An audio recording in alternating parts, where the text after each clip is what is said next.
पेचिलो बन्दै इलाम निर्वाचन क्षेत्र नम्बर 2 को उपनिर्वाचन। गृहमन्त्री रवि लामिछाने र धरानका मेयर हर्क साम्पाङको भेटपछि त्रसित बने ओली, प्रचण्ड र देउवा। पछिल्लो समय नेपालका सम्पूर्ण राजनीतिक दलहरूले आफ्नो सम्पूर्ण शक्ति इलामको निर्वाचन क्षेत्र नम्बर 2 तर्फ लगाइरहेका छन्। केही पार्टीहरूले उम्मेदवार नै घोषणा गरेर चुनावी मैदानमा होमिएका छन् भने देशकै सबैभन्दा ठूलो पार्टी नेपाली काङ्ग्रेसले भने अहिलेसम्म उम्मेदवार घोषणा गर्न सकेको छैन। यतिकैमा आज सिंहदरबारमा गृहमन्त्री रवि लामिछाने र हर्क साम्पाङ बीचको भेटवार्ता भएपछि पुराना दलका शीर्ष नेतृत्वहरू त्रसित बनेका छन्।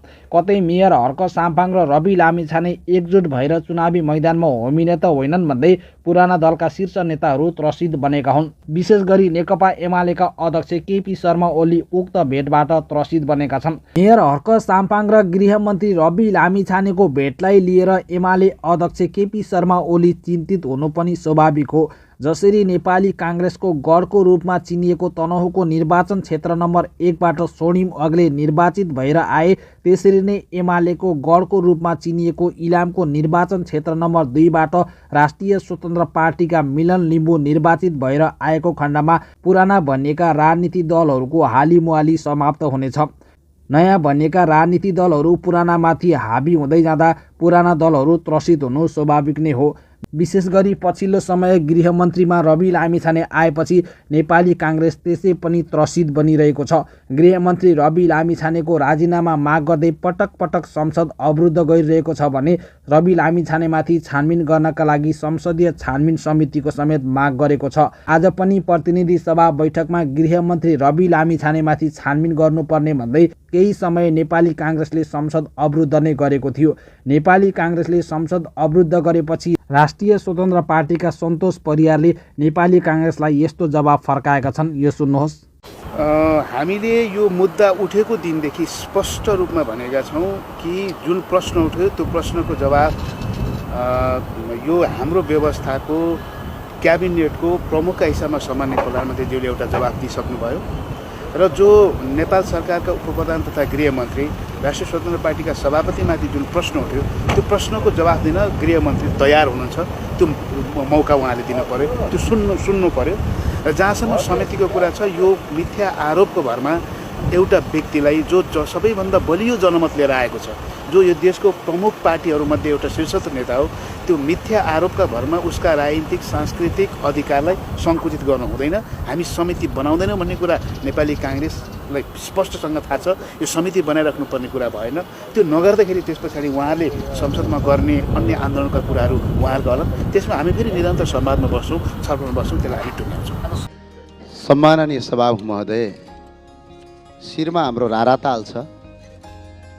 यतातिर हिमा नदी, उतातिर जवा नदीको सङ्गम जुम्ला। कुनै समय नेपाली खस भाषाको उद्गम स्थल मात्र होइन, खस विशाल साम्राज्य अहिलेको नेपालभन्दा झन्डै 2 गुणा ठुलो नेपाल खस साम्राज्यको राजधानी भएको जुम्ला, नेपालको पश्चिमी भेग, तिब्बतको पश्चिमी भेग तथा भारतको उत्तराखण्डको पूर्वी भेगको राजधानी भएको सिन्जा, जुम्ला, अहिले खलङ्गा। अहिले हामी सडक राम्रोसँग स्तर उन्नति नहुन सकेर अल्पत्र अवस्थामा छौँ। 2063 साल चैत्र महिनाको 30 गते जुम्लाको कर्णाली राजमार्ग भन्छौँ, विशेष गरी जुम्ला र सुर्खेत जोड्ने राजमार्गको शिलान्यास भयो र गाडी जुम्ला पुग्यो। देशमा चरम द्वन्द्व थियो। कालीकोटको पिलीमा हजारौँ मान्छे मारिए, तर पनि बाटो पुग्यो। जुम्लीले खुसी मनाए। त्योसम्म 432वटा सवारी दुर्घटना भए। अहिलेसम्म 287 जनाको ज्यान गएको छ। हजारौँ मान्छे आज पनि अलपत्र अवस्थामा परेका छन्।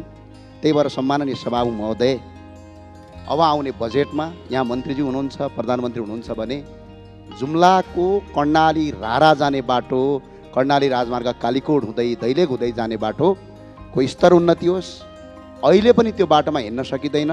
यदि विश्वास लाग्दैन भने अहिलेका प्रधानमन्त्रीज्यूलाई त्यो बाटोमा एकपटक गुडाउन मन छ, मन्त्रीज्यूलाई गुडाउन मन छ। जुम्लामा प्लेनमा जानु पर्दैन, रारा प्लेनमा नजानुस्, एकपटक बाटोमा गइदिनुहोस्। त्यसले चाहिँ हाम्रो जनजीवन पुरै अवस्था नाजुक बनेको छ। तपाईँहरूसँग, नेपाल सरकारसँग हामी कर्णालीवासीले भिख मागेको होइन कि त भन्न सक्नुपर्छ कर्णाली नेपाल भित्र पर्दैन भन्नुहोस्। दमका साथ हामी तपाईँभन्दा बढी विकसित बनाएर देखाउँछौँ। यदि नेपाल भित्र पर्छ भने यहाँ अनावश्यक प्रोजेक्टहरू विमानस्थल बनिरहेका छन्, जहाँ अहिले प्लेन उड्दैन, फास्ट ट्र्याकहरू बनिरहेका छन्। अनि कर्णालीलाई 2 अर्ब पैसा दिन सरकार किन थोत्थोर काँप्छ? त्यही भएर भिख मागेको होइन सम्माननीय सभामुख महोदय, अधिकार चाहिएको, अधिकार खोज्ने हो। यो वर्षको बजेटभित्र कर्णाली राजमार्गलाई स्तर उन्नति हुँदैन भने संसदमा पनि आन्दोलन हुन्छ, सडकमा पनि आन्दोलन हुन्छ। कर्णालीले आफ्नो माग जायज राख्छ, किनभने हरेक नागरिकको बाँच्न पाउने अधिकार छ। हामी तपाईँलाई त्यत्तिकै छैन। अहिले डाटा हेर्नु सम्माननीय सभामुख महोदय, मार्सीधान फल्छ, मार्सीधान फल्दाखेरि झन्डै 10 करोड बराबरको मार्सीधान जुम्लाले तपाईँलाई दिन सक्छ। 6 अर्बको स्याउ विदेशबाट ल्याउनु भयो, त्यो पैसा नेपालमा रहन सक्छ। करिब 202 टन अघिल्लो वर्ष मात्र जडीबुटी निर्यात भयो। यसबाट अहिले मात्र तपाईँको औषधिजन्य पदार्थहरू 15 अर्बको विदेशबाट आयात गर्नुभएको छ। त्यो 15 अर्ब रुपैयाँ जुम्ला र कर्णालीले तपाईँलाई दिन सक्छ, विदेश जानबाट रोकिन सक्छ। आलु, फापर, कोदो लगायतबाट 40 करोडभन्दा बढी आम्दानी हुन सक्छ। यसले जुम्लाले नेपाल सरकारलाई 40 करोड विदेश जानबाट रोक्न सक्छ। त्यति मात्र होइन, रारा ताल छ, सबभन्दा एसियाको ठुलो ताल रारा ताल त्यहाँ छ। त्यसले झन्डै तपाईँहरूलाई 3 लाख मात्र पर्यटक गयो भने 6 अर्ब आम्दानी दिन सक्छ। करिब 27 अर्ब 50 करोडभन्दा बढी आम्दानी दिन सक्ने कर्णाली जम्मा 2 देखि 3 अर्ब रुपियाँ मागिरहेको छ। त्यो पैसा अहिलेको आर्थिक बजेटमा छुट्याइयोस्। यदि मन्त्रीज्यू यहाँ हुनुहुन्छ भने टिप्नु होला।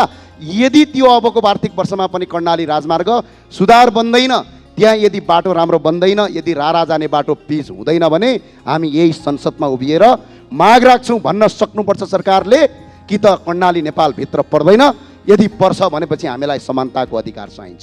सम्माननीय सभामुख महोदय, इनफ इज इनफ भन्छ, अत्याचारको पनि सिमाना हुन्छ।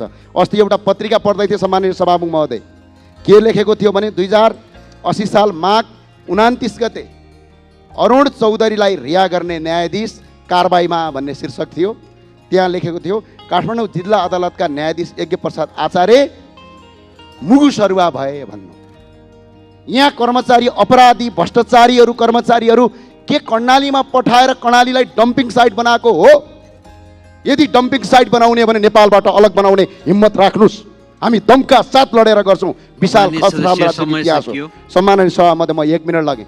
यस्तो समाचार आएको छ, जो कर्मचारीले काम गर्न सक्दैन, जो कर्मचारी कारबाहीमा पर्नुपर्ने कर्मचारी कर्णालीमा सरुवा गरेर तपाईँको उसलाई कारबाही भोगाउने तपाईँको कर्णालीकै तपाईँहरूको डम्पिङ साइट हो। आज मैले बोल्ने भाषा पनि त्यही कर्णालीबाट आएको। सम्माननीय सभामुख महोदय, तपाईँले जुन भाषा, मैले जुन भाषा बोलिरहेको छु, जुन सभ्यता छ, जुन खसारेको उत्पत्ति छ, त्यो कर्णाली र जुम्लाको सिजाबाट आएको। आज यो रोइरहेको छ, यसको मतलब तपाईँ हाम्रा पुर्खाहरू रोइरहेका छन्। त्यो भएको सम्माननीय सभामुख महोदय, अब आउने बजेटमा कर्णालीको बाटोको स्तर उन्नति होस्। यो भिख मागेको होइन, अधिकार सुनिश्चित गर्ने हो।